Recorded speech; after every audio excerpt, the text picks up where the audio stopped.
Alright, so for the past 10 days I have been playing with this Torgue mod, and it is ridiculously overpowered first and foremost, but secondly, it is actually just really fun to play through the game. So I want to go ahead and cover it a little bit. So for starters, we have our skill trees here.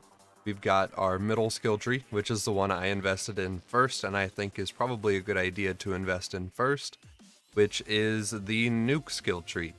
This skill tree is almost entirely centralized around the character's main skill, which is to throw a nuke that just explodes. Possibly multiple times, depending on how many points you have invested. And then also you can throw two. And it feels very strong. It is very nice. In this skill tree, you can get a couple of quality of life skills as well. If you deal enough damage, you can have another nuke spawn to hit people. You can get a longbow nuke if you want it. You can have every 11th nuke deal even more damage than they're supposed to. You can have a pet muscles. This guy right here.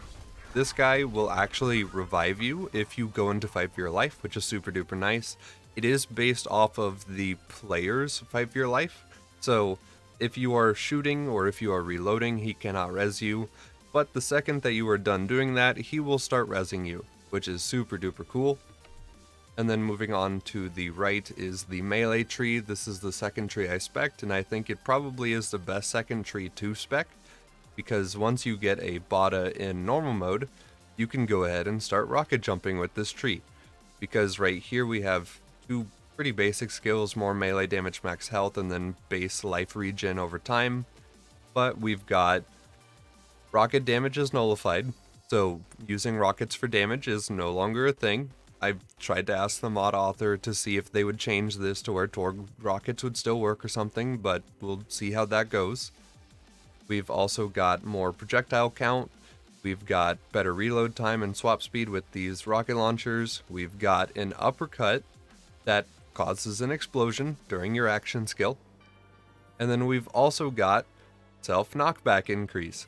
And while you're rocket jumping, you deal increased melee damage based on your velocity. So it doesn't seem to work well with up and down velocity, but if you are going straight at a guy, like this, and then you score that melee, it does a ton of damage. Now, that should be pretty easy to pull off, but unfortunately the mod author decided they didn't want infinite vertical melee range in the game.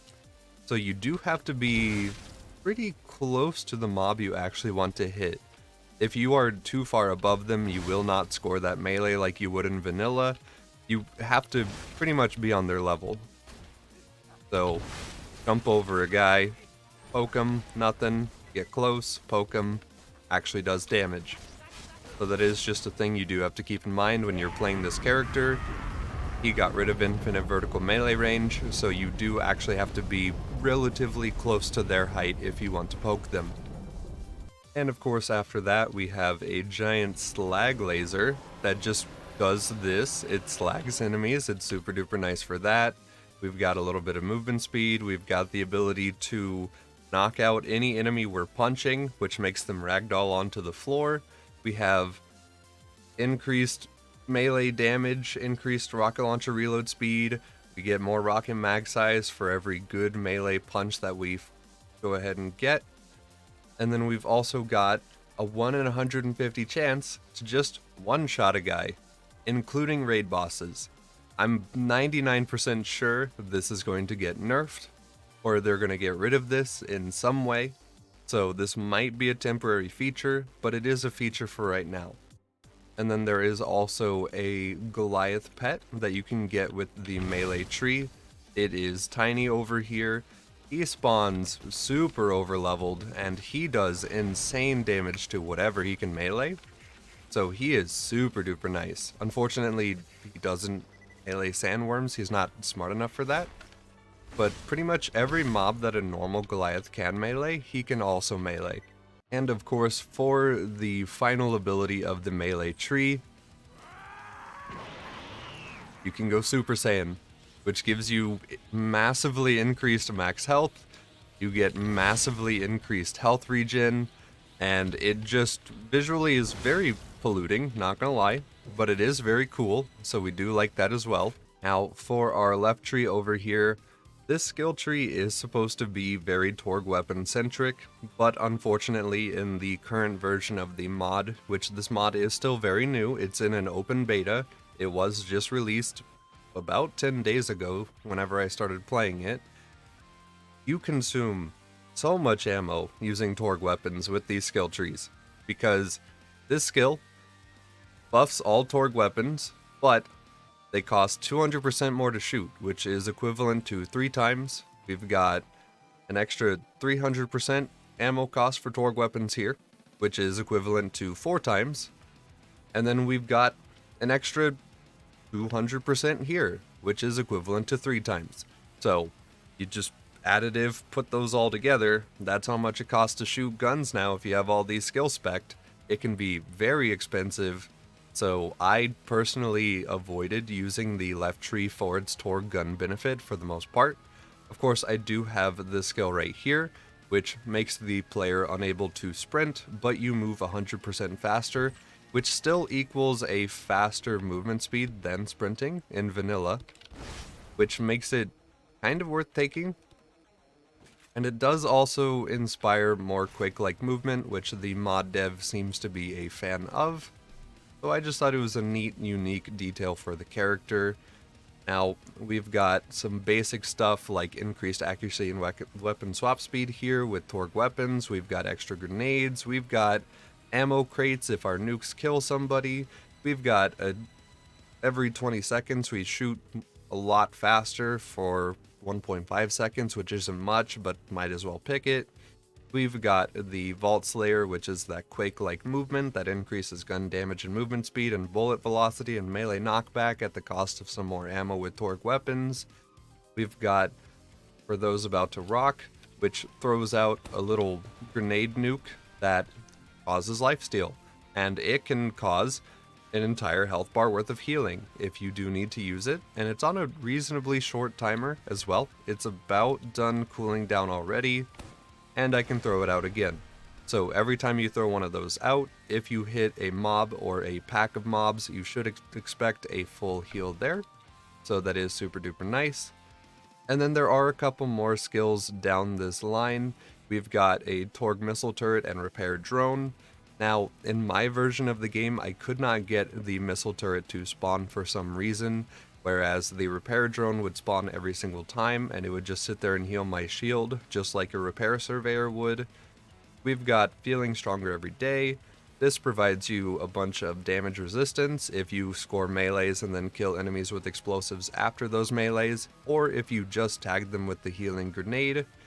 We've got Bore, literally just Bore. This is Bore. This is Zero's Bore. You can Bore Bunker, Hyperius, whatever you'd normally bore with it. And then we've got the Torgue guns deal more damage but cost a lot more to shoot. We've got the ability to cause bullets to ricochet for 5 seconds every 20 seconds. And then this is Kritzkrieg. I really thought this was going to be an uber-charged skill, but this capstone is actually a Kritzkrieg. So while it is active, you deal massively increased damage, and that seems to be the main effect. So it is super cool. But it's not Ubercharge. Even though it totally looks like it should be Ubercharge, it's actually Kritzkrieg. And to kind of go ahead and just show how blatantly overpowered this character is, I'll just throw this.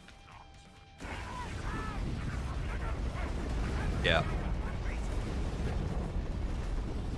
Maybe throw a second one. Yeah.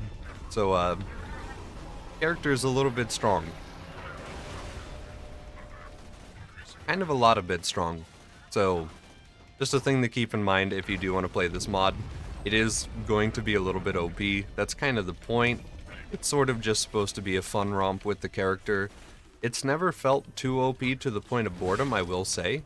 Raid bosses also take a little bit of time to kill, which I'm totally okay with that. But of course, having said that, it is still easier to fight a raid boss on this character than it is to fight a raid boss in vanilla. As you can see, his health bar is already chunked really well, and then we do of course have a melee skill that gives us a 1 in 150 chance to just outright kill the guy. So you could just sit here, and just kind of bully him with your teammates, and then eventually just knock him out, and then maybe even just outright kill him. So yeah, it can be a little OP.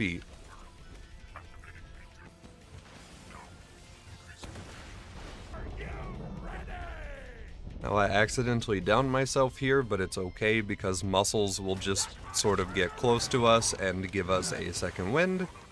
And then I could throw out that healing nade to go ahead and get my health back topped off. So yeah, you're fine. Even if you're not fine on this character, you're totally fine.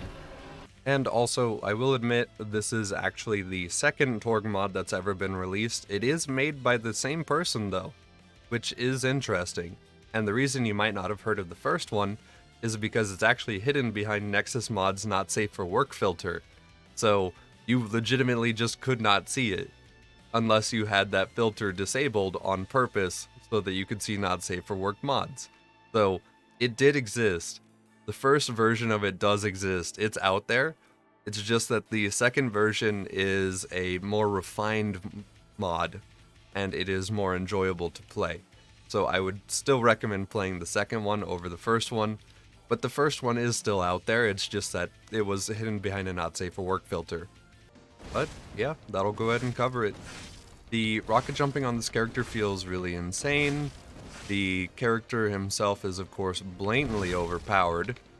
The Torgue ammo cost is a little bit too much, but if you like TF2 movement, or if you like Quake movement, or if you just like movement games in general, and you do like the idea of market gardening a guy, if you like the idea of just instantly blowing up every guy you ever come across, I think this is a pretty fun little character to play through at least once or twice.